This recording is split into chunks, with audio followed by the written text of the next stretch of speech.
Our next exercise is going to be foam rolling the IT band at the hip. Having a massage ball like this works best, but we can also use a foam roller. So what we're going to do is we're going to start in a figure 4 position. So I'm going to get my leg up, top of my other thigh.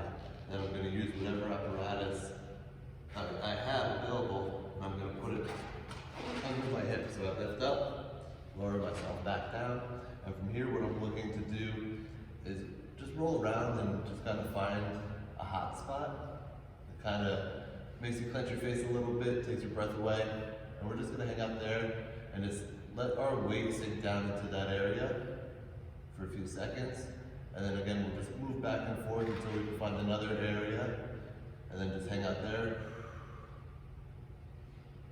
And then again, move back and forth. The important aspect of this is I want to make sure that I can control my breathing. So if at any time I'm holding my breath, we're fighting our muscles and it won't work to relax. So I just want to modulate the weight with my hand, with my other foot, to add pressure to the point that I can still naturally exhale as long and slow as possible. And from there, what you can do is you can add more pressure the more comfortable you get, or as you feel necessary. So now with our foam roller, same concept, foam roller down and down.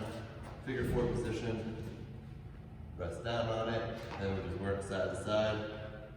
Might have to rotate a little bit, depending on where you need it. And just find that spot, just hang out for a few seconds, then again move back around, find another spot, hang out for a few seconds, and just work your way around the hip.